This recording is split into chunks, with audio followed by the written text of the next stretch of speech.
Okay, good evening all on livestream.com King's Crusher. I hope the board is okay on livestream. Is the board okay?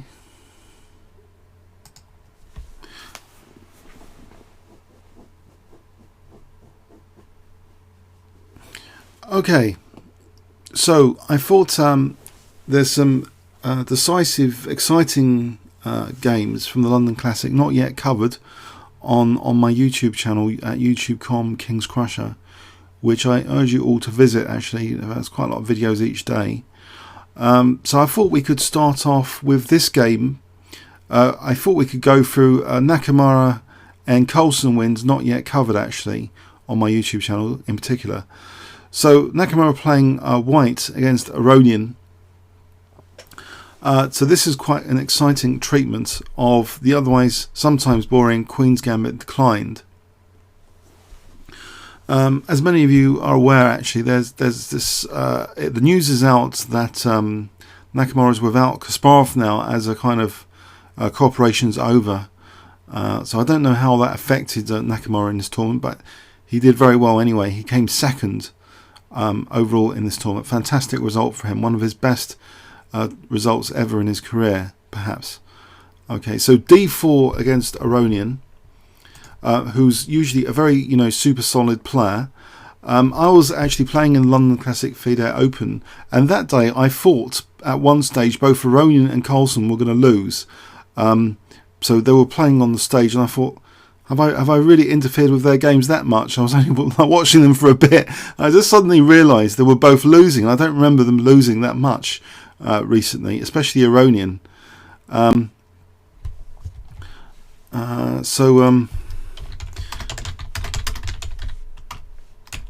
Okay, on ChessBase, can you all hear on ChessBase? Whoops, what's happened here? I've done position setup somehow.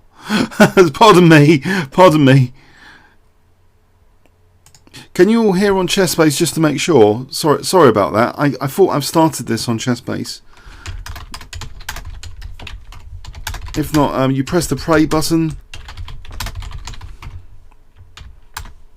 Okay, this sounds okay. Okay, so I'll continue. So basically, D5 from Levon Aronian, and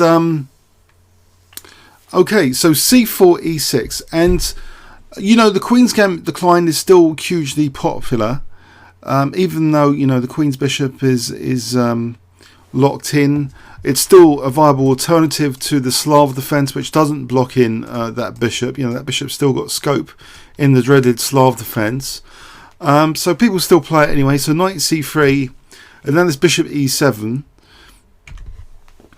which was used by Karpov a lot in the Kasparov-Karpov in their sort of recent, well, not that recent, a few months ago they played another match, and Karpov was playing this bishop e7. So it's a sort of interesting waiting move instead of knight f6. Seeing, where is this bishop and knight going to deploy? So bishop e7, little waiting move. And white plays c takes d5. And after e takes d5, now we see bishop f4 actually. And this is kind of, less usual than the old Queen's Gambit declines that I was used to, with the knight coming here, and after knight f6, bishop g5.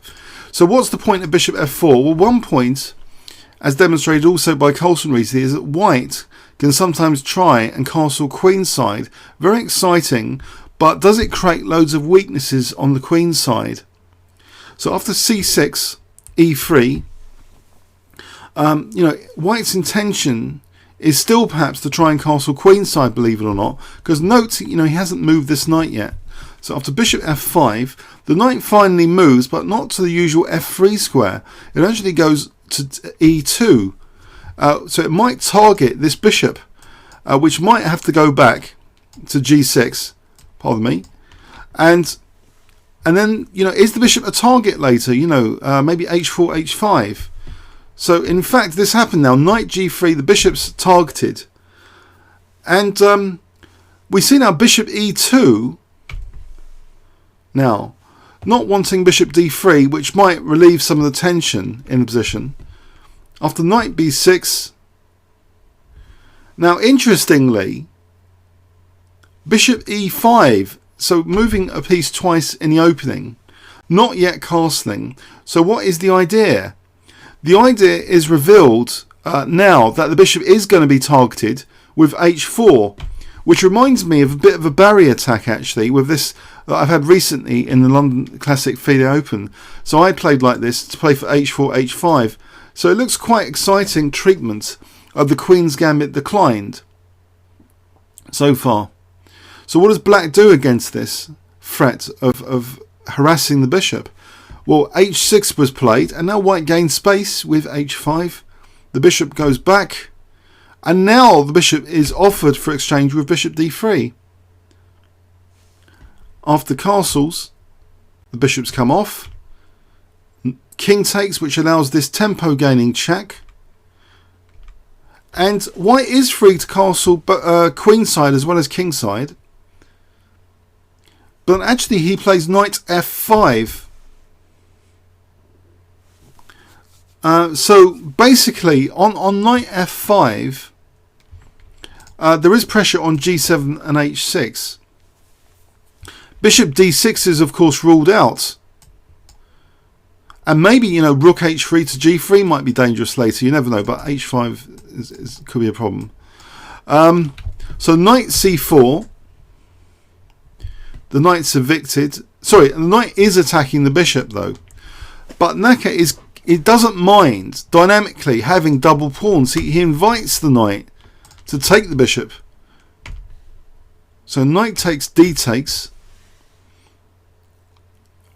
Knight g4. And now another surprise looking move. Okay, e5 is attacked. It's simply defended with f4. This knight is supporting e3. That's not a problem. g6 is of course ruled out. You just take. You're on this. This knight's supported, so it's not so bad white's position here. Okay. Question on live stream. Won't that b3 plague him? Potentially. There's weaknesses, but are they easy to exploit? That's the question. Maybe, you know, maybe not. Queen d7, and now white castles queenside anyway. And with that, also now there's a threat of e4, which will put a lot of pressure on d5. And in fact, this is now used. This idea of playing for e4. Pretty much straight away after f6. e4 is played straight away. Despite black seemingly undermining and hitting f5 with rook and queen, it's played anyway. Because after f takes now, so white's a pawn down, but he attacks the knight sneakily. Queen e2, so the knight is encouraged to go back. Now a lot of central tension here. Look at this central tension that's emerged. And in this position, white now threatens just to win the exchange with this next move. Knight h4. So threatening simply to win the exchange with knight g6 check. But look at also the threats in the centre. And it's here that Aronian, to solve some of the problems in his position, decides on quite a radical course here. Of an exchange sacrifice, and it does generate some compensation, of course, but maybe some of you will be surprised. But if he didn't sacrifice the exchange, you know, knight g6 check, and if say the rook was there, knight takes e5 anyway. So if the rook moves, check and taking on e5 might be unpleasant. So the course of sacking the exchange was used here by Aronian. He plays e takes f4, inviting knight g6 check, and Naka won the exchange now. Knight takes f8, and furthermore, okay, so white's the exchange up, but also d5 still potentially vulnerable. So e takes d5, c takes d5, isolated queen's pawn, More pressure put on it now with queen d3. Rook d8, protecting the isolated queen pawn. Just king b1 now. So white's the exchange up. Now, in this position, do any of you believe that Aronian at this stage had ample compensation? He seems to be 2 pawns for being the exchange down. But we must also note the isolated queen's pawn, surely. So let's take a vote here from you guys on ChessBase and Livestream. Do you think white was clearly better, slightly better, or it's about equal? What's the general consensus in this position? You're the exchange up as white. Would you be very optimistic about winning this position?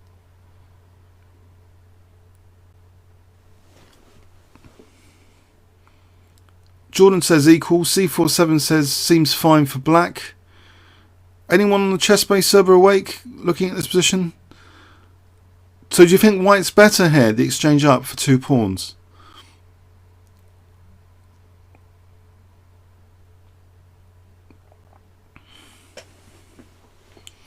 Aronian's pretty solid usually. I think in the Tau Memorial, did Aronian even lose a game?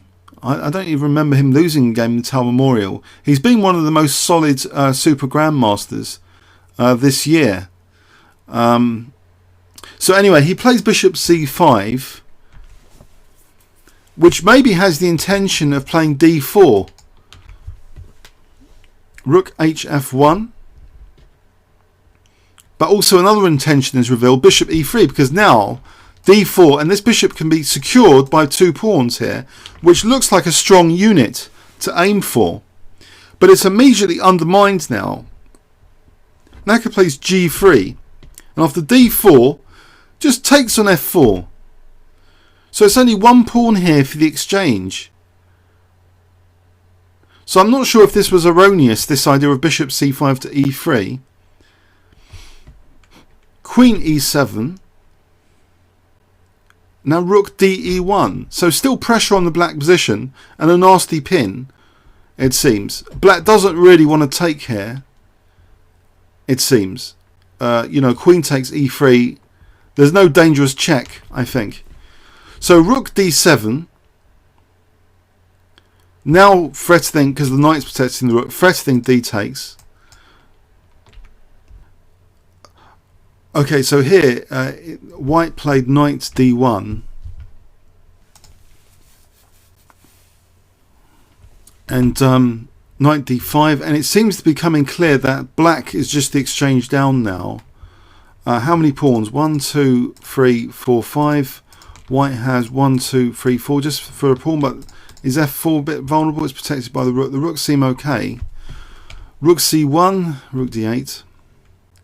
Now queen f5 puts pressure on black.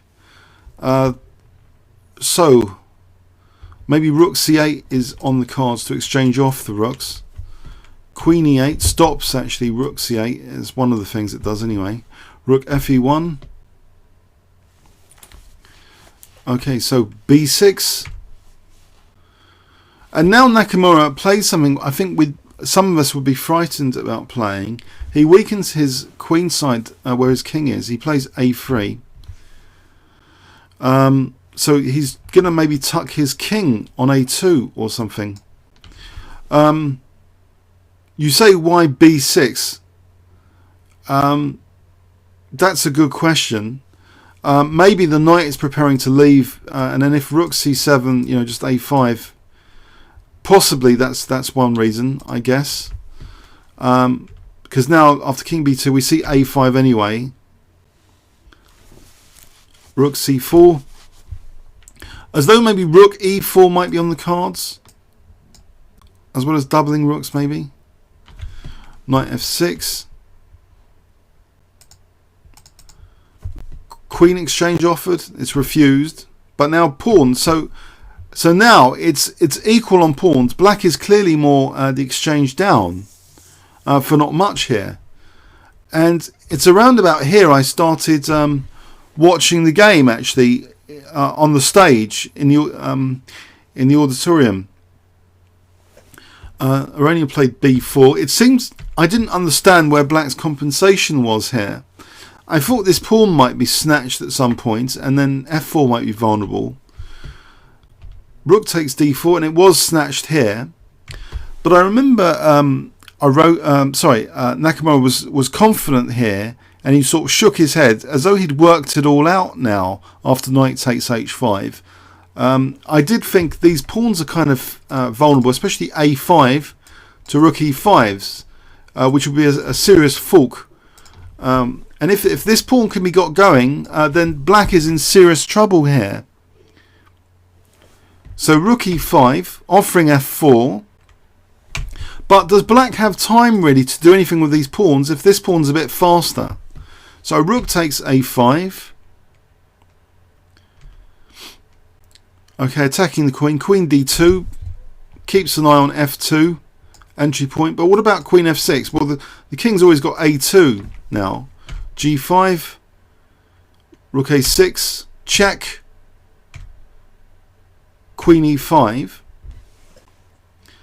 but the queen is on the diagonal, so Naka can now get the queens off.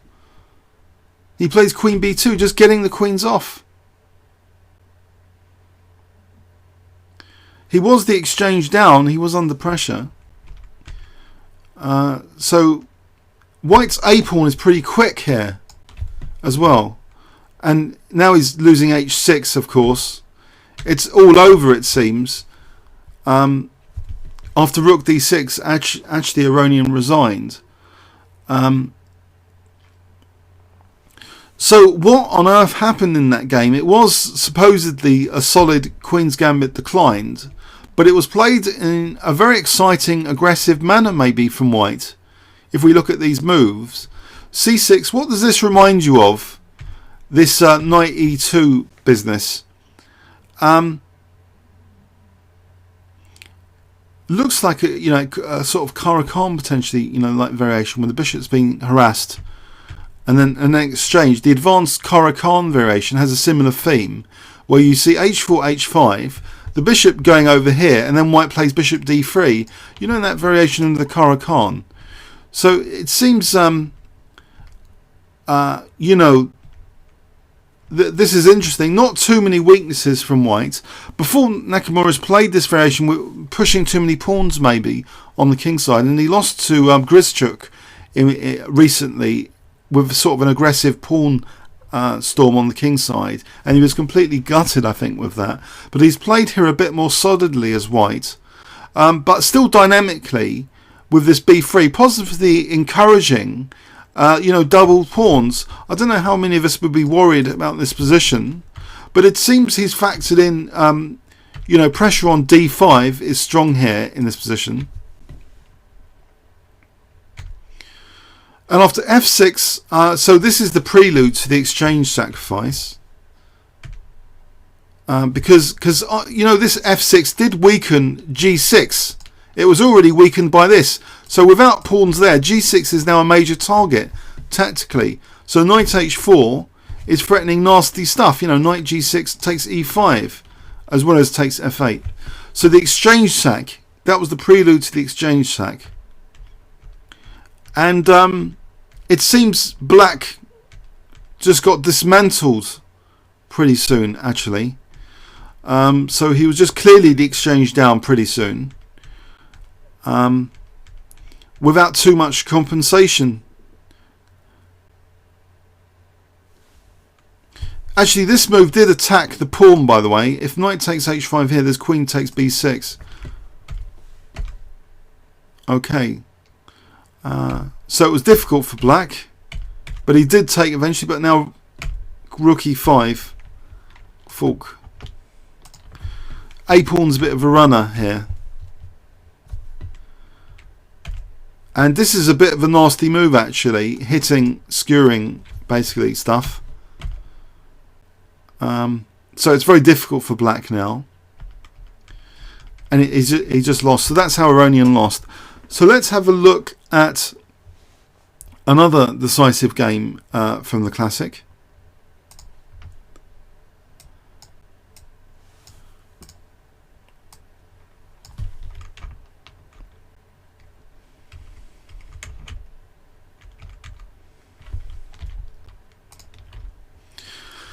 So against David Howell, Nakamura playing white against David Howell.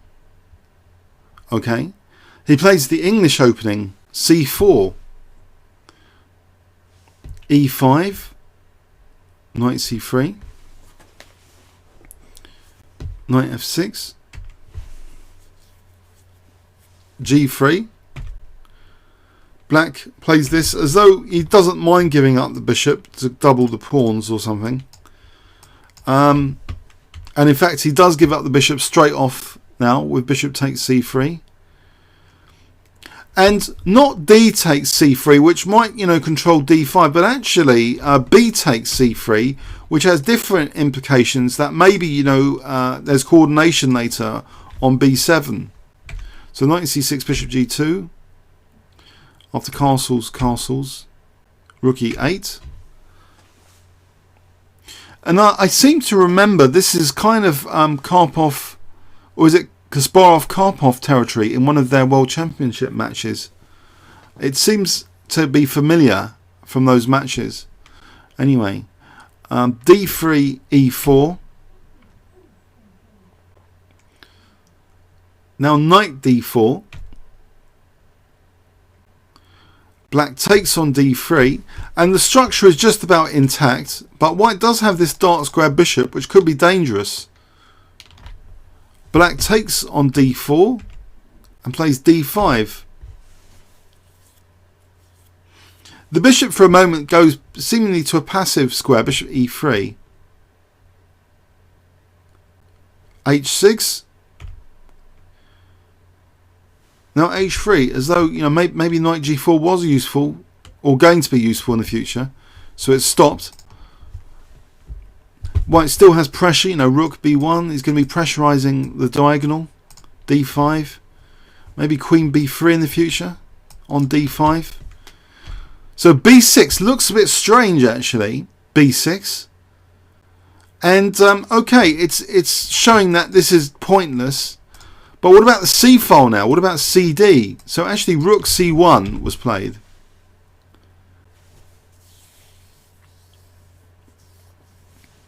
Queen d7. And now c7 is targeted.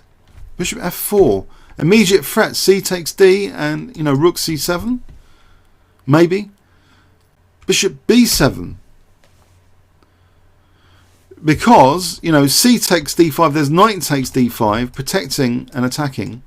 And if bishop d5, queen d5, and g2 will be weak. So bishop e5. Black has to do something about bishop takes f6. He just moves the knight. And now we have a surprising move. It looks as though, the diagonals are vulnerable. And white wants to retain the pressure on d5, but a strange sort of decision, a bit like the other game actually, a bit anti-intuitive. To instead of the d5 pressure, white plays a curious move actually here. White plays c5. You would have thought this pressure was worth preserving with c takes d5, but it's released. There's an immediate threat, I think, of c6 in some lines. If it takes queen c2 and then c7 maybe. So rook ac8 protects against c7. White still has the bishop pair. h4. So maybe in the future this will be useful on this diagonal. It also cuts out knight g5s. Knight f8. King h2, as though bishop h3 is introduced. Skewering line. So David Howell, he takes on c5 now. Bishop h3 is played anyway, practically forcing a knight e6. Because of that pin, rook takes c5 is afforded. So we've still got pressure on c7. We've got fragmented pawns, almost. This a7 is a bit vulnerable. f6. Bishop f4. The queen unpins the knight now. So knight takes and takes here is two threats. a7 is targeted. Rook a5. So at the moment, knight takes f4, there's bishop takes c8 anyway. c5, offering a7, so also attacking the rook, of course. So it's a pawn sacrifice, and black takes on the centre, which seems quite attractive. Knight takes d4. So what's going on here? Queen h5, a kingside attack. So first his attention was on a7, and now it's on h6. You know, both sides of the board.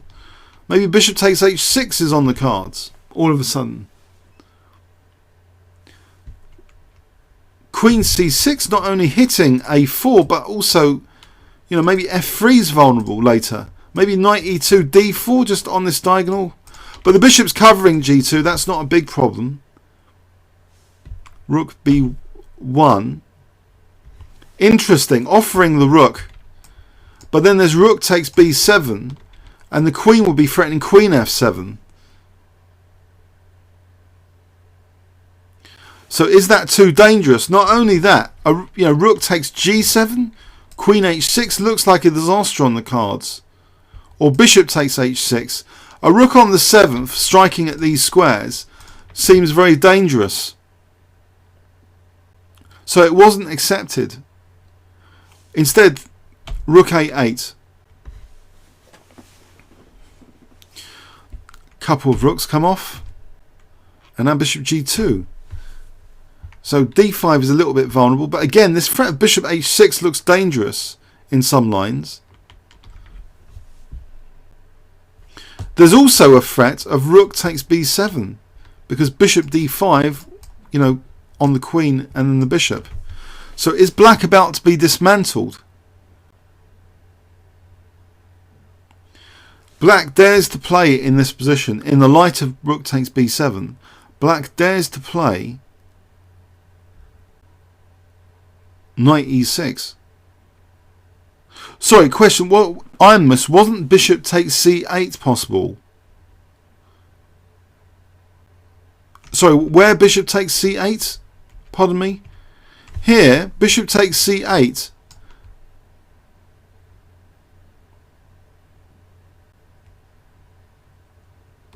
That's a good question, actually. Well, bishop takes c8.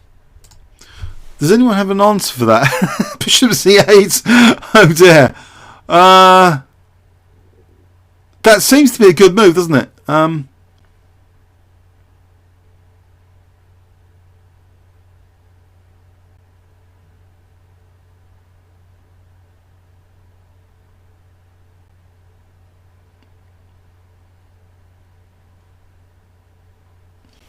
Queen takes a4.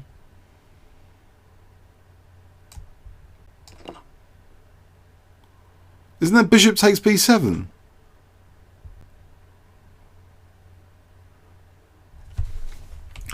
This is a very good question from Ironmus on the ChessSpace server. So we had this position after queen h5.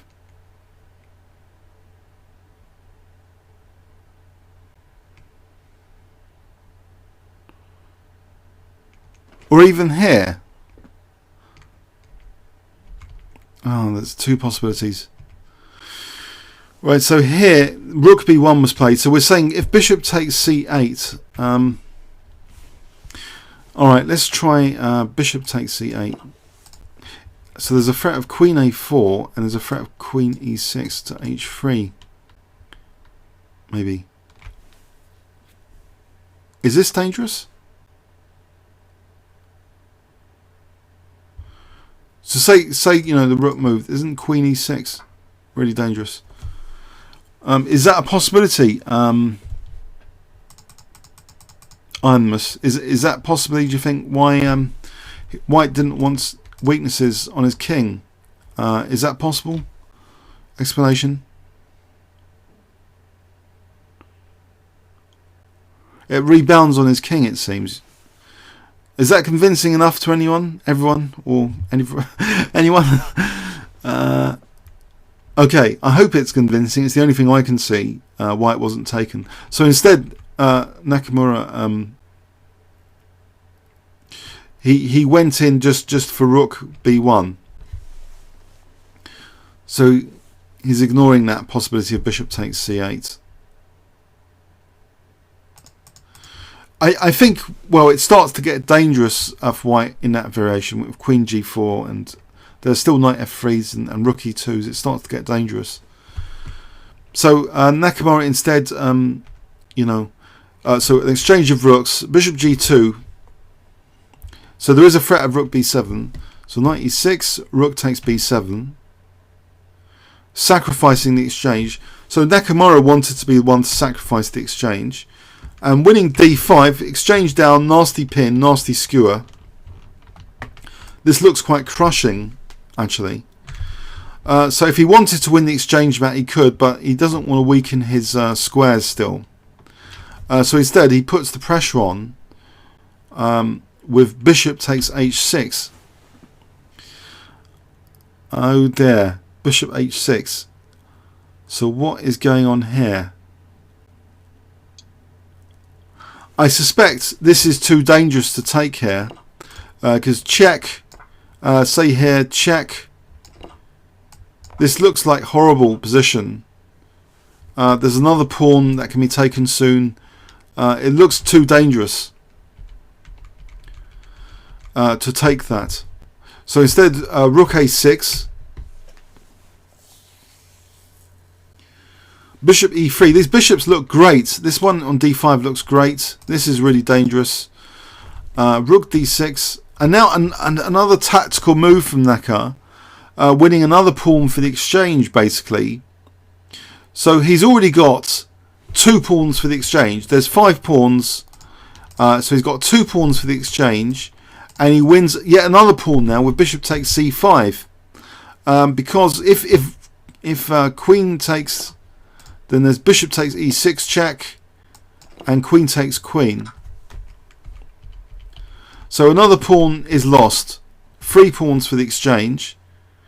Black sacrifices the exchange, but he's 3 pawns down. It's over, basically. 3 pawns down. So something really horrible happened in this game to black. To be 3 pawns down. End of game here. He resigned. So somehow, what a disaster! Somehow, let's go back and have a look in overview and summary. So somehow there was pressure both on the queen side and the king side in this game. So how was there pressure on the queen side and the king side? In principle, we've got pressure on b7, and we've got potential if this knight wasn't there, and we've got potential here, and we've got potential pressure on d5. The situation was radically changing here. That c7 now was the target after b6, it seems. But now it changed again with white playing not a CD, but in fact c5 soon.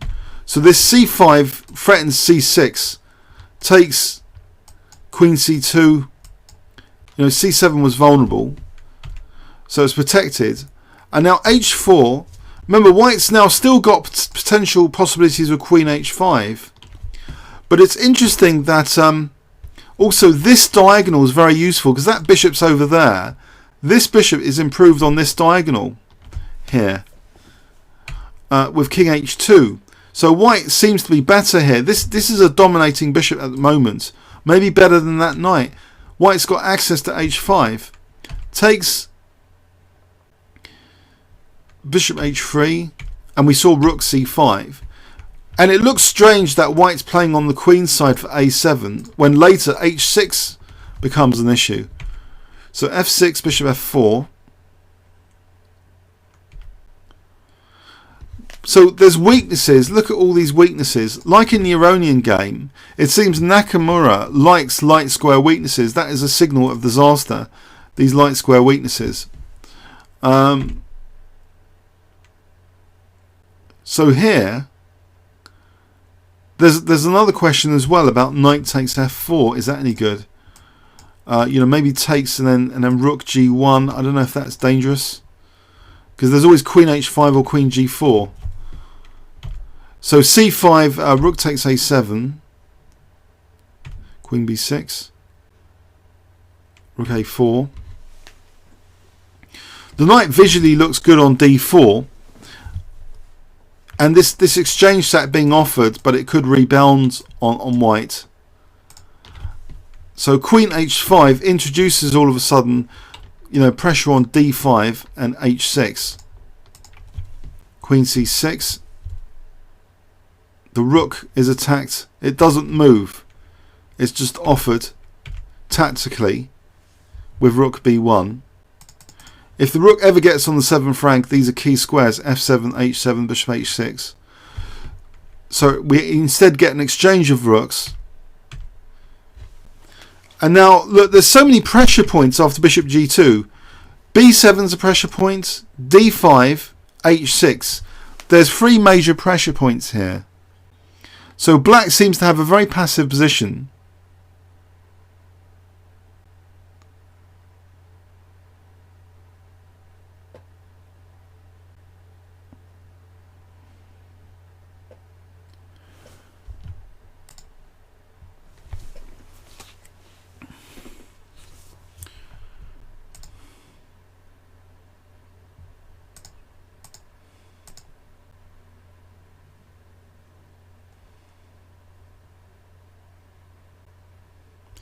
Sorry, have we got the connection back on the ChessBase server?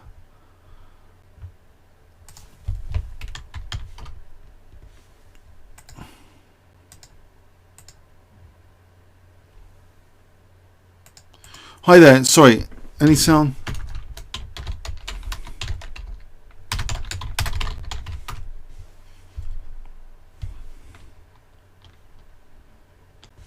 Sorry, another connection issue, oh dear. If you please press play on the ChessBase.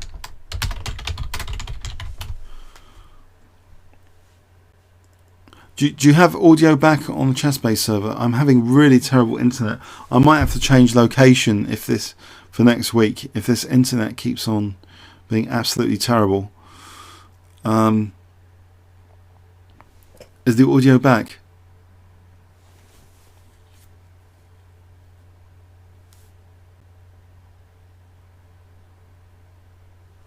Audio back?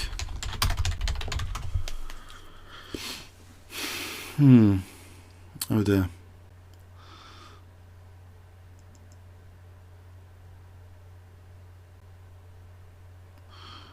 Oh dear. I'm going to stop the live stream and start again. Oh dear. Okay. Oh dear.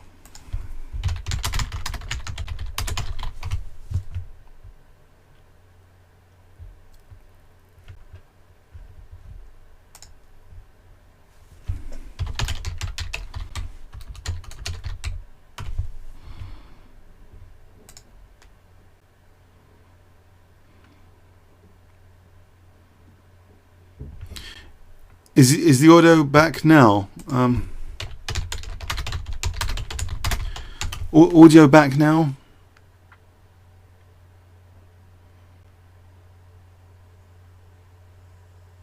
Is the audio back now? Do we have audio? Any audio now? Is the audio back now?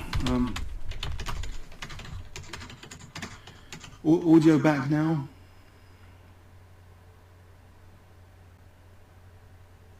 Okay. Is the audio back now? Do we have audio? Any audio now? Okay. Yeah, so it's still there. Still audio. Okay. Okay.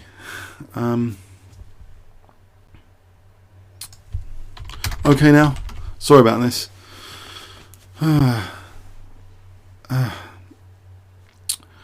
Alright, let's go back. So we're having a look at this game. This could be a longer broadcast than usual to make up for all these issues. Okay. Oh dear. Rook a5.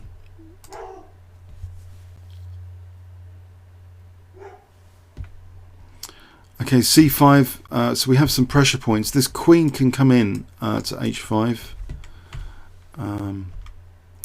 So rook a4, knight takes d4. We saw the queen coming in.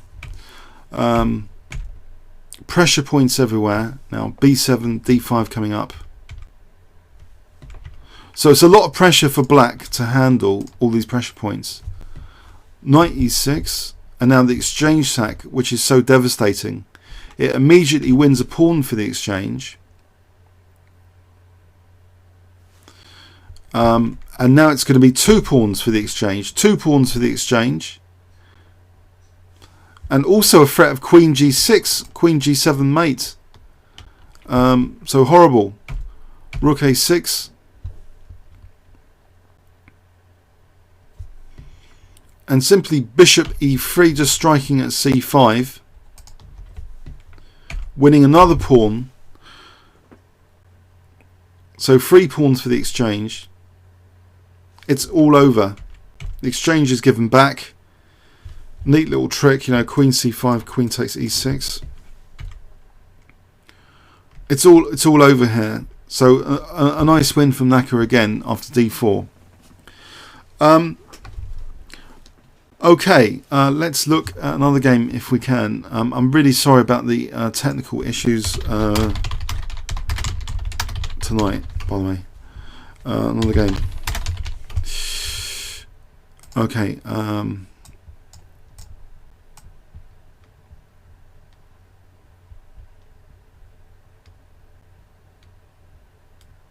Yeah, that did seem an idea as well, queen g6.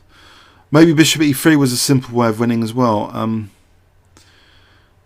Okay. So Carlsen against Howell. So let's look at one of Magnus Carlsen's wins. So after Magnus played e4, and instead of standard Roy Lopez or Russian system, so this is a bit of a pain to get a really solid position, you know, with knight takes e4. So an antidote maybe to this. So for the aspiring e4 player, just playing d3, just cut all this stuff out with knight e4. Bishop c5, slowly and classically play for d4 with c3. Gioco pianissimo, even quieter Gioco piano. Rook e8. It looks, you know, it looks as though it's a very quiet Gioco piano, but it can be violent at any time because White's going to play d4 at some point to open up the centre. So h6, bishop h4. Carlsen is playing White against Howell here. Bishop f8. Knight d2. So there's nothing wrong with White's setup. It looks pretty good. d6.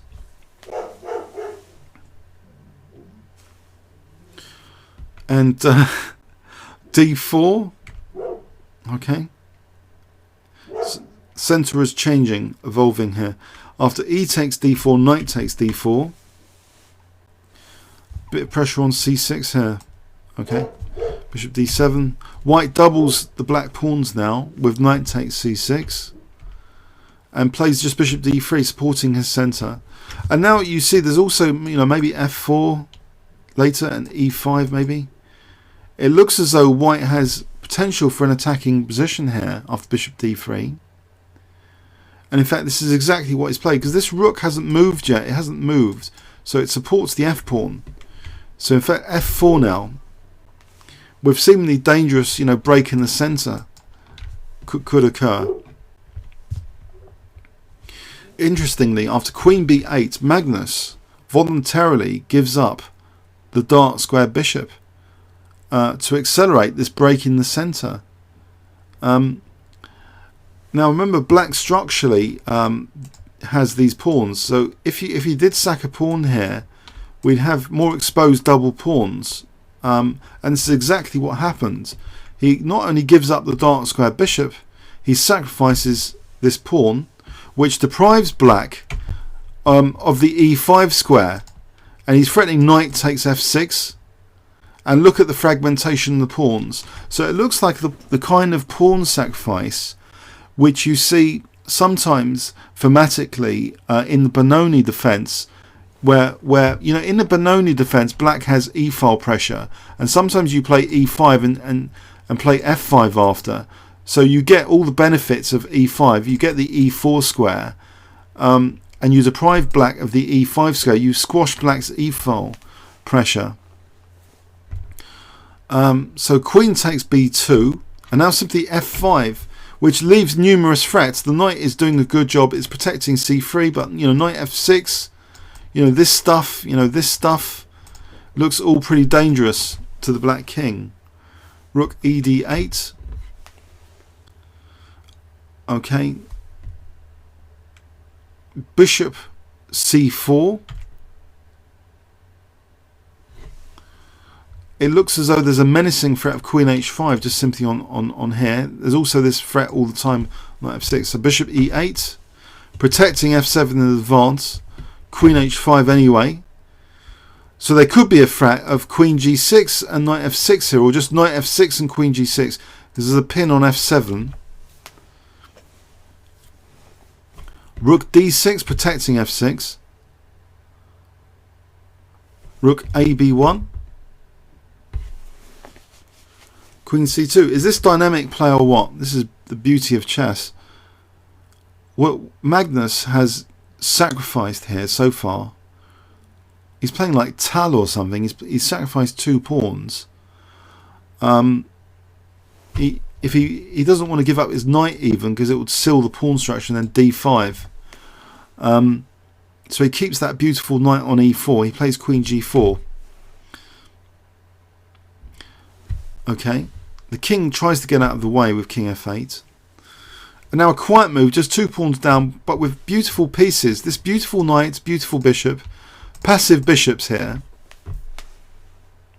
No entry point on the d file. This knight's holding d file. Potential entry point for the rook. Rook ad8. King h2. Looks quite cozy. You can imagine. Okay, so queen a4. The queen is attacked and protecting the bishop. And now rook b7. Now, isn't it strange from these games at the high level how, seemingly insignificant queenside pawns are attacked during the game, with still pressure on the king side as well? Do you guys, I don't know, find that quite fascinating? There's this attack on both sides of the board in these games. So anyway, the rook protects c7.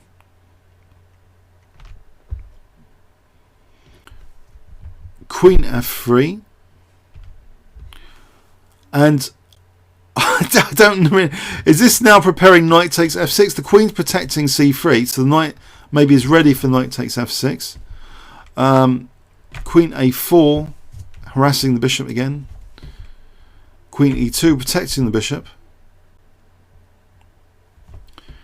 Rook e7, and finally this knight decides to take on f6. So there's h6 is a bit vulnerable now. So queen e3, offering c4, because now, after queen h6, king here, we've got rook f3 to g3. So that's dangerous. So instead here, the king needs an escape square. So rook e7 provides the king with an escape square. Check. Winning the c7 pawn now. Looks passive. This bishop looks particularly passive. Just on f7. Queen c2. Very complex game, really. Now rook c8 threatens queen. Sorry, if rook takes d6, queen d6. There's a threat now. Just rook takes d6. This nasty pin gets out of that. Bishop e6, nasty tactical move from Magnus. So if takes, where does the rook move? If rook d8 take, that would be a disaster here. Black can't do this. there's no time. You know, this diagonal. Okay, you know, if rook there, rook takes. That's crushing. So the king plays king e7, offering the exchange, and the exchange is taken. So bishop takes d7. Bishop takes d7. Rook h8. So the exchange for how many pawns? White has 3, 4, 5 against 1, 2, 3, 4, 5, 6. Exchange for pawn. Queen d3, which, because I don't know, maybe well, queen d3 looks as though that's useful on these two.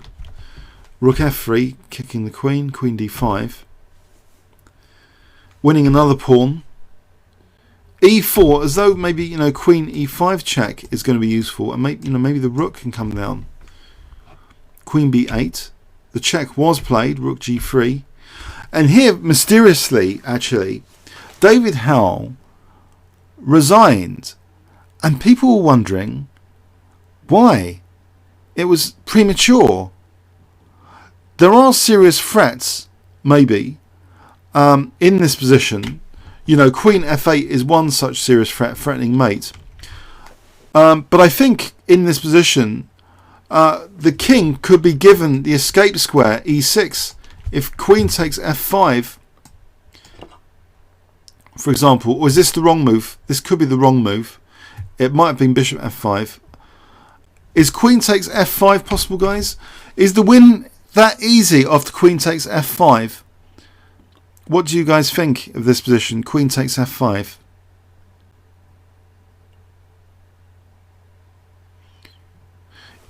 It's a strange one to resign if queen takes f5 isn't so clear. Anyone? Where's White's play and win here? So in this position after rook g3, Black just resigned. I think there was some speculation. Queen f5. Do you think actually bishop takes f5 is better? Either, you know, I don't know. Bishop takes f5. Queen e8 mate. That's a good point. Queen e8 would be mate. Yeah, that's a slight flaw with bishop f5. The bishop is guarding e8. Okay. So queen takes f5. What does White play? And I think on chessgames.com that I think they might have been saying rook takes h6. But that's not really what White wanted, surely.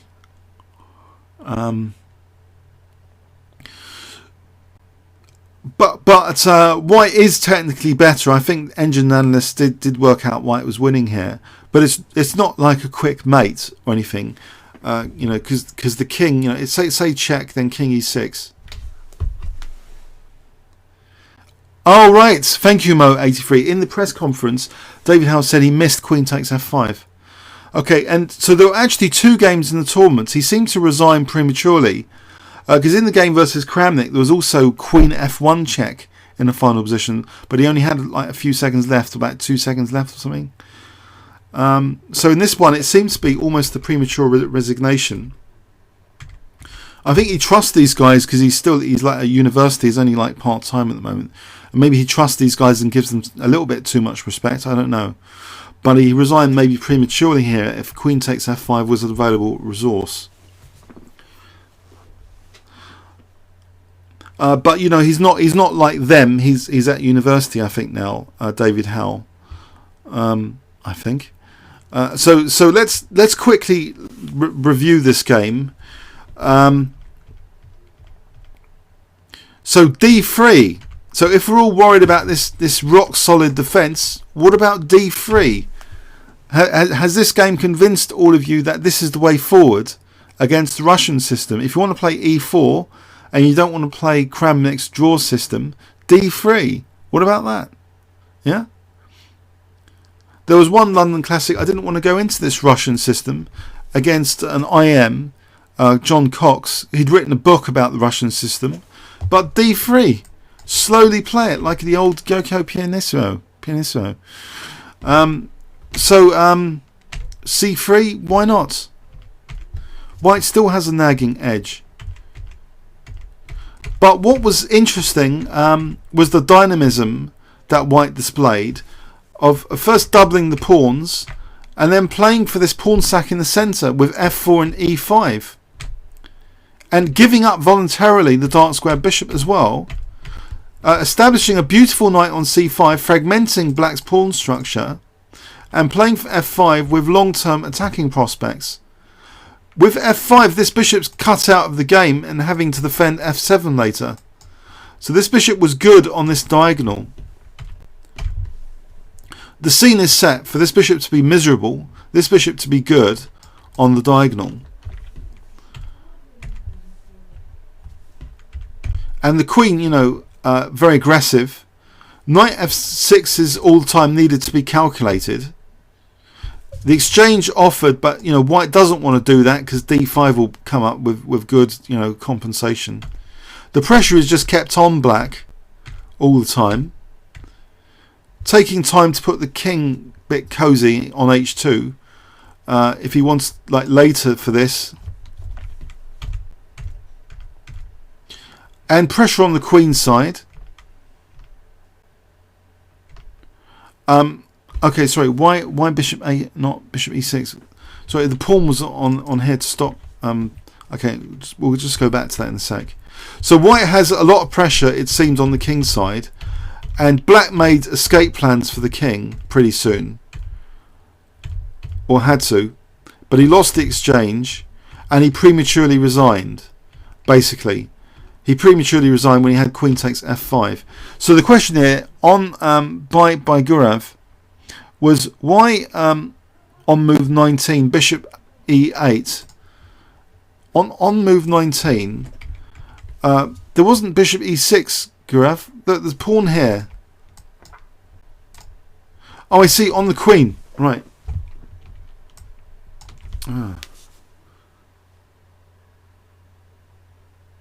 I think knight takes f6 check. Takes. Check. Then you take. Does that answer your question, Gurav? Does that answer the question? Good resource idea, bishop e6. Any other questions on this game?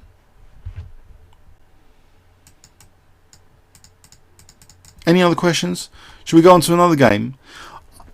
Because I feel bad about technical issues, I'll go on for as long as you guys want. I don't know, another half an hour if you want. I just feel bad about the technical issues. I've got other games here we can slowly go over. Okay.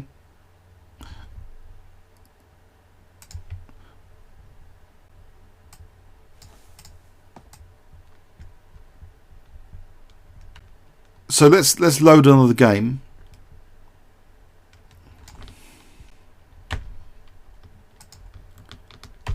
So Carlsen against Adams. So Adams was having the worst tournament of his life. He managed to lose 5 games in this tournament and draw 3, not win a single game. He's the British champion. He won the British Championship in August, where he didn't lose, you know, a single game. So this was a really bad tournament for Adams against Carlsen. So this is round 7, I believe. So d4 by Magnus.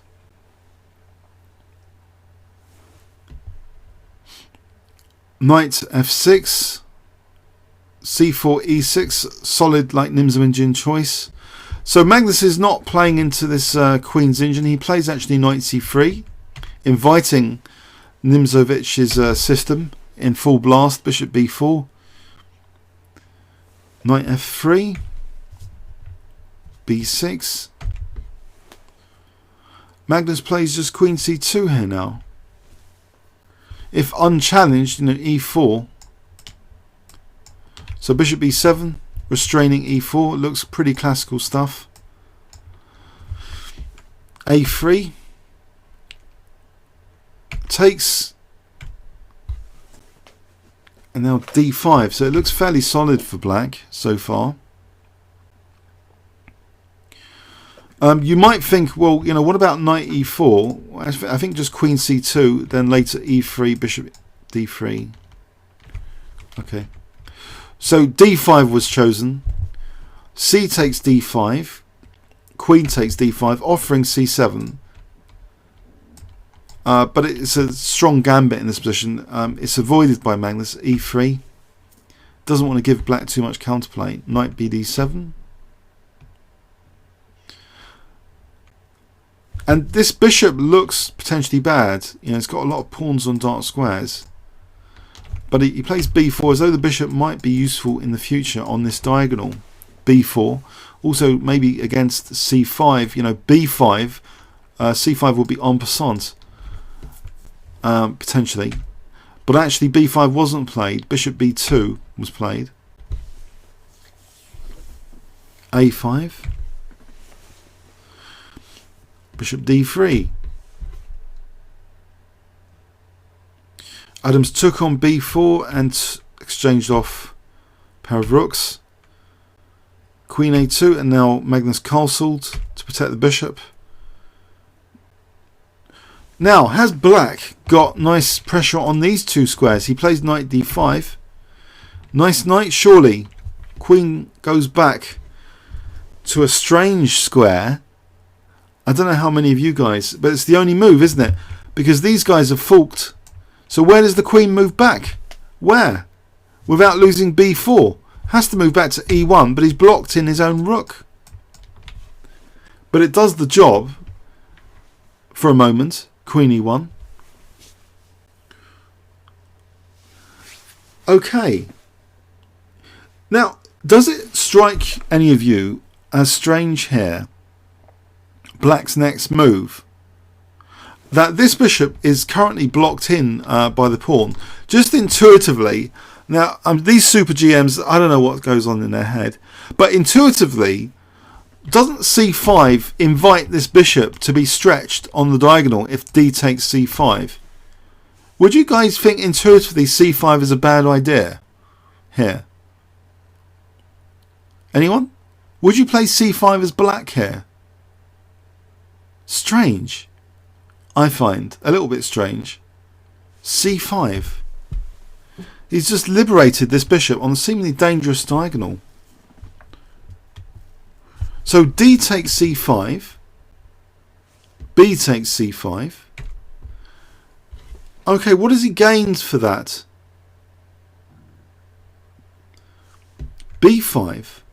So this bishop's got this beautiful diagonal, but is black's idea, you know, later just to get this kind of wall against the bishop maybe later? The other idea now is revealed though, like rook a8, and you know, where is this bishop going? It's also a target. The queen can't get off without this bishop, you know, queen a1's almost. Queen c1. As though now maybe e4 without knight f4, because the queen's on f4, so e4 might be on the cards. h6.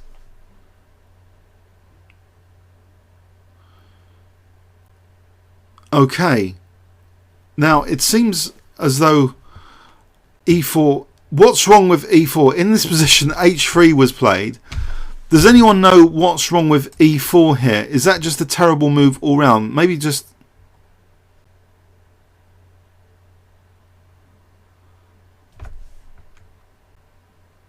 Sorry. This bishop's loose as well. What's going on here? Sorry, hang on. h6 was played. Now, if e4... Sorry, queen a3 was played. If e4 here, instead of h3, I think knight b4 would be dangerous, wouldn't it? And there's pressure on e4. So that's not too pleasant. Okay. Forget that. So in this position, h3 was played. Queen a3 hitting the queen and the bishop. And Magnus refuses again the queen exchange. and he has to protect the bishop, so queen d2. And on chessgames.com they called this a kind of queen dance, this game, the most spectacular queen dance game from Magnus perhaps this year, because how many times does black offer the exchange of queens in this game? Another offer the exchange of queens, queen b4, the queen refuses again, queen c2, another exchange offer, queen a4, queen b2, the queens are dancing now. But there's a threat of mate, actually, which ends the dance for a moment. So black has to do something about the mate threat. And plays f6. Okay. So it gives white a breathing chance to finally move this rook. Okay, rook c1. Knight b4.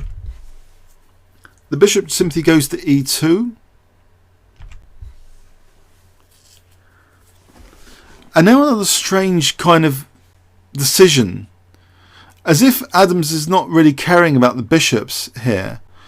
He didn't seem to care about this bishop being, good on diagonal. He has restrained it anyway. But what about this bishop? Doesn't he like his own bishop? He just gives up his own bishop. Bishop takes f3. Gives up that seemingly very powerful bishop. Why? Why did black give up the bishop here? Why bishop takes f3?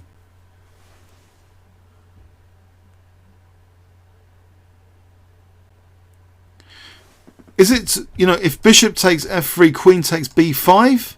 Is that the idea? He just wants to double the pawns? No, we would be attacking the rook. No, bishop takes f3, there's knight d3. Ouch! Ouch! That's the idea. Okay. So he's doubled white's pawns. G takes f3. Okay. So we've got a situation where these bishops are facing these two knights now. This bishop doesn't seem that good. Doesn't f6 blunt the diagonal? Okay, so knight d5. f4 introduces the idea that maybe, bishop f3, f5, undermine d5, undermine the diagonal. Knight 7 to b6. There's also e6 to target. Bishop g4.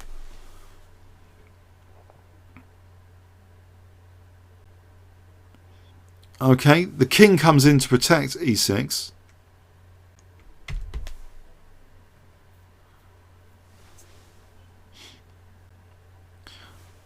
And now queen b1. As though it's eyeing this diagonal. Maybe queen h7 or bishop h5 check. Queen a3. The rook moves off. And now a really controversial looking move from Adams here. He opens up this horrible bishop on the diagonal. Look at this bishop. He plays f5. Look at this bishop now, cutting on these squares. Bishop f3. Rook a4. The bishop parks on e5. Another offer of the exchange of queens. Refused again. Queen d3. Queen attacked again with rook a3. Yeah, if it's not technical issues tonight, it's the dog barking like crazy. Sorry about tonight. Yeah. So the queen now finds an interesting square. Okay, the queen actually retreats back to f1 now, and it gives possibilities now of queen g2 on g7. So g6 looks logical enough. H4 now with menacing h5 intention maybe. And here Adams just plays a terrible blunder tactically. I don't know how much worse he is because of this h5. Queen g2, queen g5 if h5. This g5 would be weak. So okay. Kaylee, this dog's name, by the way, sorry. But there's a terrible blunder here. Knight c4 was played, and Magnus pounces tactically. He just plays rook takes d5. He's, you know, this knight is loose. Ouch. He's just blundered horribly tactically. He was in a difficult position, but he's just the bishop down now. It's resignable. He resigned here. So what was going on there to cause that blunder? So let's imagine h5. What would white play here? Queen g2? That looks pretty strong, because what do you do about queen g5, say to h5? It looks pretty bad. These bishops seem quite dominating. You know, this one, you know, this one. Always threatening bishop d5. The queen is going to infiltrate. It looks like a bad position.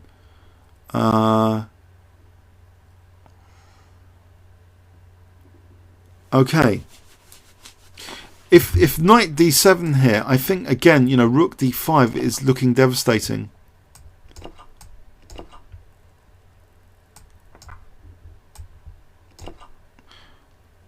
It looks pretty crushing. Oh, someone's saying bishop takes h5. I'm not so sure about that. Takes, protecting g6, then knight e7. I think just rook takes d5 is strong here. You know.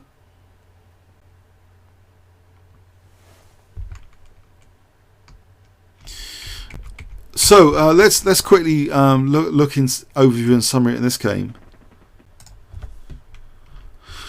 Strange game. So positively inviting black for the Nimzo Indian, and this diagonal seems to be quite dangerous for the bishop soon. The queen having to protect b4. So c5 seemingly opening up the bishop on the diagonal. But there was a lot of pressure black was exerting on the a file. h6, h3. And now this forceful continuation to wreck white's pawn structure soon. Queen dance, threatening mate was parried on there. Now this unleashes this combination idea to try and get to d3 to fork these guys. So bishop takes f3, giving white the bishop pair. But the bishops seem to dominate pretty soon in the position. f5 stretching the bishop even further, and the bishops seem to dominate here. The queen finds a great spot on g2 soon, potentially, but Adams blunders horrifically with knight c4 in this position, and then rook takes d5. So he's just gone a piece down. Okay, so there's a question here. Why not 16 queen b3? Sorry, 16 queen b3 from Polcher. So the game ended there. So 16 queen b3. We go back to move 16. So the question here, why not 16 queen b3?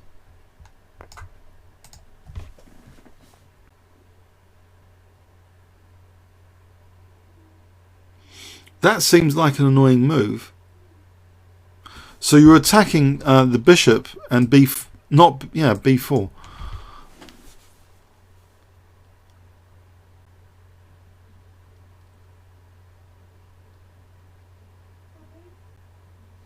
I suppose can white play bishop e4? Is that a move? I don't know. Good question. Maybe that's better than the game. Has anyone got any ideas here after queen b3?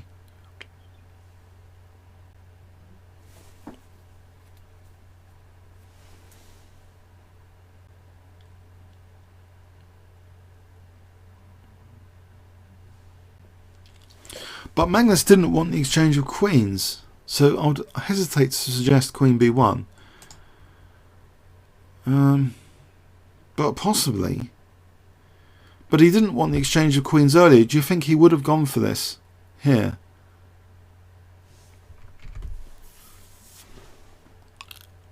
In which case, maybe queen b3 was one of the better moves.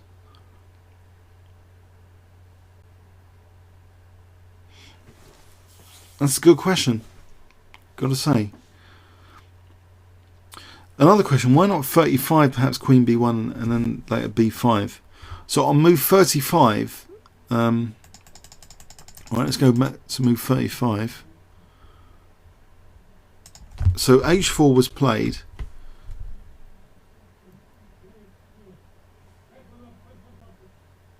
Nope, I can't see the question here actually. Queen b1, and I think you got the wrong move number there. Pamela Anderson, whatever. You got the wrong move number. Okay, so a complex game. Alright, let's go on to another game, I think.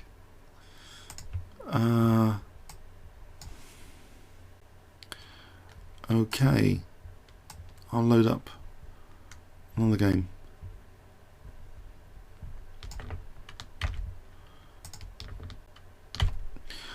So Carlsen against Nakamura. Okay. Right. E4, E5. And we have here straight Gokyo piano, bishop c4. Well, if bishop c5, it would be Gokyo piano. It's when black plays bishop c5. But knight f6, so we have the three knights game or something. I don't know what it is. Bishop c5. Looks like Gokyo piano territory. c3, d6, simple positions.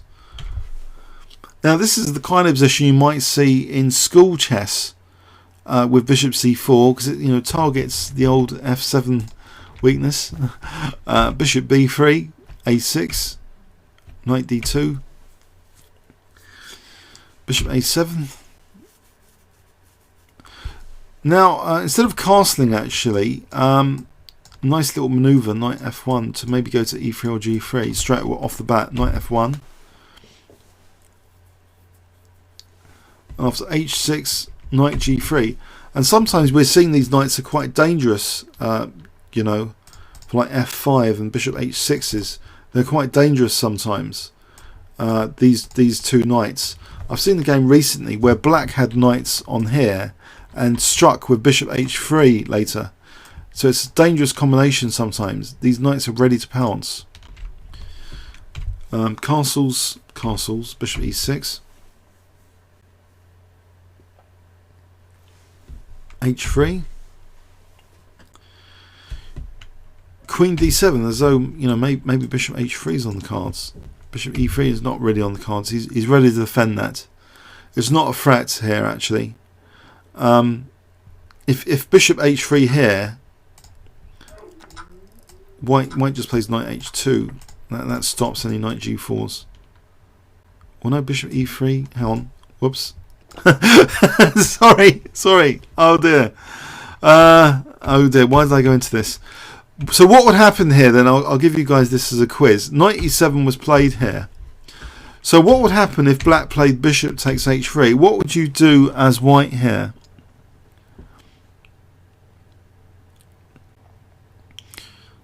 Any ideas?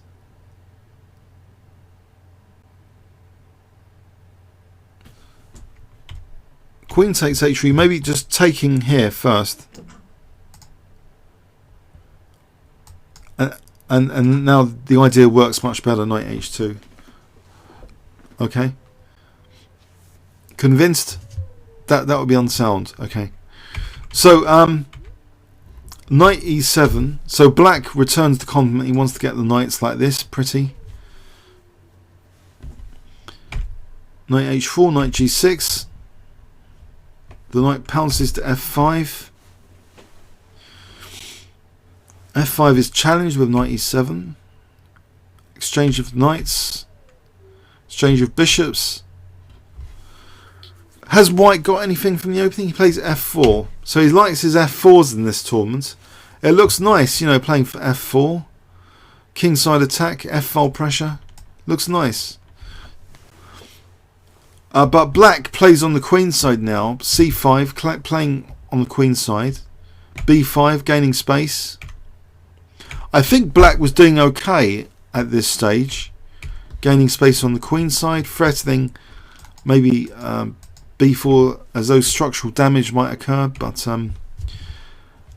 Magnus is not too worried here. He takes with his A pawn. Keeps solid on the queen side. Rook A F1. As though now, you know, F takes and Rook takes F6 is on the cards.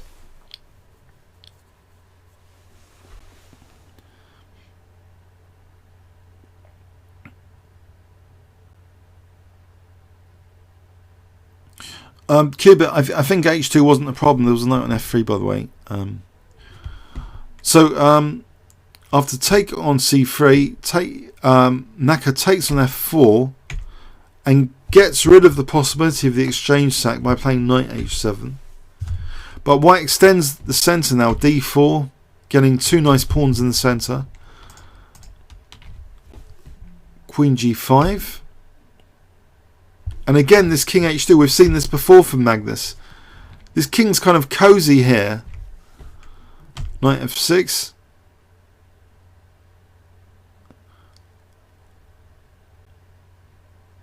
Now there could be a threat of Knight G4 check here, because if takes Queen H4, then taking on G3. So Bishop D1 stops any Knight G4 nonsense, I think. Might be a useful prophylaxis move. Rook FB8 and the Queen's kicked. And now the exchange sack is played. Rook takes F6. So, interesting. Can he start to get a pawn or two for the exchange? Queen F4 going for the first pawn. Note also D6 is also attacked. Rook B2. The Queen is pushed right into a corner almost. Bishop H5.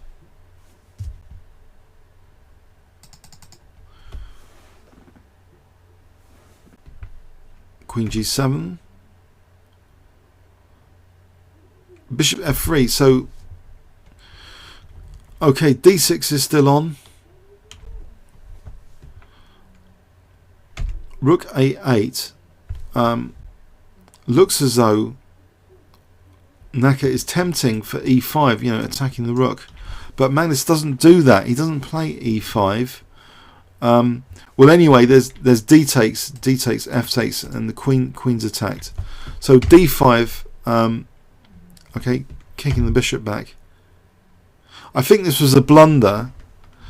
I think in this position, actually, I think when I engine checked this position earlier, black may have had better here with something like, I think Rook D8. Just to avoid losing D6 maybe in some lines. But anyway, this happened, and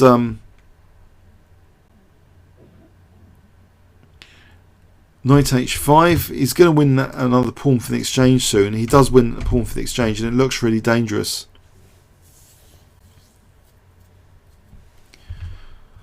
Yes, this doesn't look like ultra positional style. It looks like Tal again. Carlsen's turned into Tal in this tournament, and I wonder if it's to do with the 3 points for a win business. You know, he's going for the king here. It's an exchange sack, a powerful exchange sack going for the king, and Rook C1 seems to be a very, very dangerous, you know, opportunities for the 7th rank pretty soon. King G7, E5 tearing open the diagonal. Check. So Queen E5 is now possible all the time. But first Bishop E4 check. And here Naka resigned. So this looks really crushing, because, well, say F5, then check is crushing. Absolutely. Say the king moves here, then queen takes E5 check, looks really crushing, getting loads of well, the king's not going to last long after f6. If king g8, then queen g3 looks good, and then take the pawn. So it's the king safety of black just disappeared, it seems, in this position after that exchange sack. Pretty soon after the exchange sack, that was quite a crushing win, Tau-like. So are you guys shocked by that? I suppose most of you have seen this game before, but it seems like an attacking win using the F file, and it seems a bit similar to his win against David Howell as well. So what do you guys think of that? Is it a shocking change of style here for Magnus in his tournament? We can have a look at this game in overview and summary. So Gyokyo piano, but played very, very aggressively later on, getting, you know, that classic f5 square, and playing for f4. Very nice, keeping the rook on f1 to support f4. So we're going for an exchange sack, which seems like a very nice intuitive idea, to sack the exchange eventually on f6. This knight f6, you know, was threatening knight g4. It's a bit of prophylaxis against that. And now this exchange sack seems really, really interesting. So with the queen being driven back, it's made to look quite easy, the game. I think it's just made to look easy, basically. The king is being torn to shreds, and the c file is now being used as well for an invasion with rook c7. So not one of Naka's better games. Okay, now I don't know, some of you are dropping off now off live stream. I don't know, off the ChessBase server. I could go for another game if you'd like. There is one more game I do have in reserve. Should we take a quick vote? I don't mind going over one more game. I do have another game. Or shall we see? Should we go for next week? Actually, it's Christmas time. I don't know if it is on next week. One more, someone cries on live stream. And okay.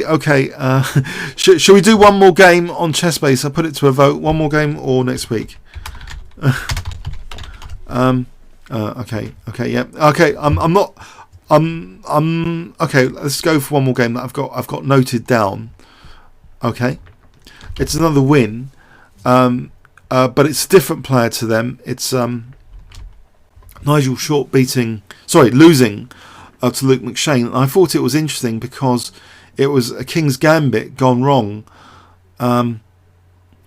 Okay, a question from Gurav now. Gurav, what's your question, Gurav? No? Okay, let's go for it. So e4, e5. Now, one of my favourite players is emerging. I've got this book by David Bronstein, and you know, he was nearly a world champion. He drew with Botvinnik. According to Kasparov, he could have beaten Botvinnik, and he did play the King's Gambit a lot, David Bronstein. And so did Spassky. Spassky beat David Bronstein with a brilliant game, and then Bronstein, you know, beat other people with the King's Gambit. But it was actually, it seems to be in Bronstein's repertoire, this King's Gambit, you know, and it's not proven totally unsound. And strangely enough, it occurred twice in this tournament, with Nakamura beating Adams in the last round with the King's Gambit. So. And a lot of us, of course, are blitz players. And, you know, it just shows you, you know, maybe we were brainwashed that the Roy Lopez was the only way for White to play the E4 systems. But you can play all sorts of things. As Magnus has shown, you can play Gyokyo piano type setups. Now, the King's Game, I'm not sure it's going to be repeated ever, though, by Nakamura or by Nigel Short. Because in both games it did seem dodgy for the white player, extremely risky. But in this game it seems Nigel claimed he had something at some point. So let's check it out. It was accepted. So knight f3. So another way of playing it, you know, bishop c4 invites to check, and this might not be so bad. I think Short has beaten Kasparov from a thematic game once in this line. It's not so bad either. But knight f3 was chosen. And black plays, I think this is like Fischer's kind of bust of the King's Gambit. When Fischer lost to Spassky, he wrote this bust of the King's Gambit, which involved, you know, fianchettoing the bishop and sort of sacrificing a knight on d4 later. That was the general gist. So this kind of echoes that black wants to fianchetto the bishop and put pressure on d4. So d4, g5. And after knight c3, d6, restrain white's e5 as well. So these two key squares for black. But Nigel doesn't kind of accept this lying down in this position, this plan from black, to simply have a cozy position with bishop g7 and knight c6. What he does here is quite dramatic. And basically he plays g3, which I think was an idea used by Spassky, I think to beat Karpov in a televised King's Gambit game, which is on my YouTube channel, this g3. And I think in that game, I think Karpov played g4 and there was knight h4, and Spassky had the position he likes. But in this game, g4 wasn't played. The pawn was just taken, which seems to offer white immediate tactical threats, actually, after h takes g3. We see this pin on h8, and g5 is an issue now. So bishop g7 protecting the rook. So white here, though, can prepare to castle queenside. And that's exactly what he does. He doesn't bother developing this bishop. He just prepares to castle queenside. He plays bishop e3 as though, you know, he's simply going to play queen d2, you know, maybe castle queenside. So knight f6. But not queen d2 actually. In fact, queen d3 was played. So first little quiz here. Was there a big problem in this position?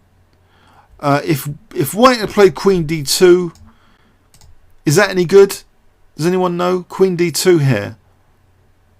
Maybe, you know, he wanted e4 to be under control. Maybe queen e7. e4 looks a bit loose. Maybe that's the problem. So actually he chose in this position queen d3. Now knight g4. Okay. Does the bishop want to retreat back? Not sure. He left the bishop to be taken, actually. He just castled queenside. c6.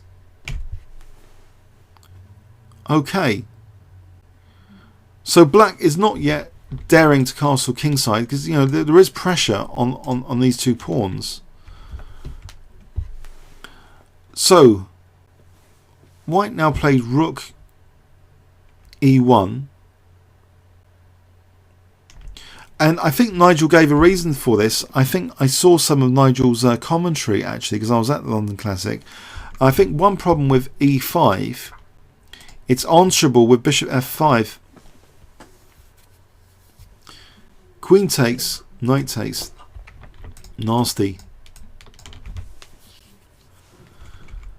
So e5 might not be possible here. So rook e1, I think, is designed for maybe introducing e5 in the future. Knight d7. And now e5 indeed was played. Now, is that the only plan available for white to play for e5? If black is given some moves, what is black going to do? This development doesn't seem amazing. I mean, what does black do here? e5 seems quite committal. I don't know. What do you guys think? Do you think white was actually worse here? White's only a pawn down. Is white worse here? Does anyone know? it seems e5 was a committal move intuitively. Again, I just say intuitively. For me, e5 is a committal decision. I don't know. Maybe black's going to play b5 and knight b6 to c4, queen a5. The king's a bit of a target. I don't know. e5 was played, which at least gives white the e4 square potentially to get onto d6. D takes. Bishop h3. Luke just calmly takes on e3. Rook takes, and now the side to the castle. So apparently there's no easy way for white to break down the defences. The queen is after all on g5 here. So if bishop takes d7, you could take not with the queen, knight g5, and then we're on h7. You just take with the bishop, and maybe queen's on g5. Is there a problem? I'm not sure. So anyway, Nigel played knight e4 as though is knight takes f6 or g5 on. Knight f6.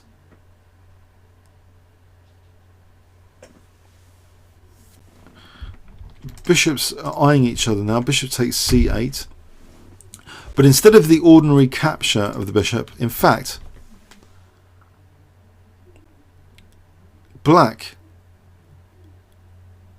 played e takes d4, attacking the rook,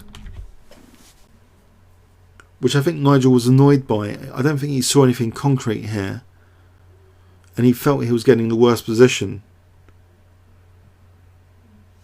So I think he's gone wrong somehow already. It seems the e5 was a bit committal, but I'm not sure. Oh, sorry, Jordan writes, Naka had great comments on this game with knight f takes g5 here and the continuation. Maybe not in this position, I think you might have been talking about earlier. Okay, so bishop takes b7, offering an exchange sacrifice, basically, temporarily. So now equal again, or black's just better. In this resulting position, queen b6 threatening horrible b2 is showing that white's king is not the safest in the world. So where has white's attack gone? Oh there. White ends up playing knight e5 now. Okay. And rook takes a8. And miserably the queen's come off now. After queen takes c6, the queen's come off. And black's got a position. He's just simply a pawn up after all that. He's got 5 pawns against white's 4. With this bishop beautiful on the diagonal. So this pawn simply is the extra pawn. And so if knight takes, then e2 is actually very dangerous. Okay. So c3 was played.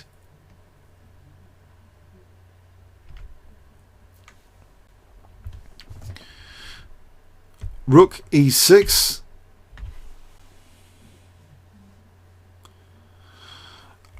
So if the knight, as the game, it did take on a7, but now unfortunately this bishop can help for this pawn. So bishop e5. The knight tries to come back into the game with knight b5, but the pawn's really dangerous now. e2, and now bishop takes g3, threatening e1. It turned into a game where white didn't demonstrate any attacking opportunity. So I hope there might be an improvement for white earlier. So white's just losing the exchange. Visually, he's got these pawns, but black's got these pawns coming down, and it is the exchange up. and the pawns start coming down. So this H pawn is particularly dangerous. Black can afford to give up E2. These pawns are just enough to win this position. The knight cannot stop these two passed pawns, and nor can the king. Actually, the king tries to come to the rescue, but there's now rook H6 threatening H1, and now G3, and there's no defense against G2. No defense. End of game. So, okay, it didn't really happen for white in that game. It wasn't the best demonstration of the King's Gambit ever, but there might have been some key improvements to be made. So it needs some investigation, this game. So let's have a look again. Nigel, I don't know if he was joking. He did say as though black was worse after. So maybe this is interesting, this G3 move anyway, for blitz games, with the idea of just casting queenside pretty soon. I'm just not convinced about this E5 idea personally, but you know, maybe it gives white some squares. But it seems as though black wasn't faced with anything. Maybe this is the point where a sack on G5 looks pretty tempting. So that needs some investigation, maybe. But instead, it seems the game panned out with black having no problems now after E takes D4. The problems seem to go for black. Knight takes E4, unleashes the bishop on the diagonal, and all of a sudden B2 is an issue all of a sudden for coordination on B2. So Queen B6. So it leads to simplification, which favours black, unfortunately, because now this pawn's really dangerous, and this bishop's ready for this manoeuvre pretty soon. So it comes like that. The E pawn is dangerous. It wins the exchange, and black's pawns win now the game. Basically, even if white wins E2, these two connected passed pawns, funny enough, on the king's side, are enough to win the game now. The king is not a good blockader. Nh7 would say that, as well as the queen not being a good blockader. So it's unblockaded with G2 check, and that was the end of that game. So yeah, I hope you've enjoyed this evening. Sorry about all the technical issues. I did run this evening longer, maybe more than half hour longer than usual. Actually approaching 2 hours, 1 hour 50 I think in total. So hope you got something from some of the games. I'll try and upload some of it to YouTube. Yeah, happy Christmas and New Year. I celebrate Christmas. I hope you guys, some of you do as well, so happy Christmas and New Year. And yeah, I don't know if there's is next Tuesday special? Sorry, otherwise I'll see you next Tuesday, otherwise another time. Okay, thanks very much.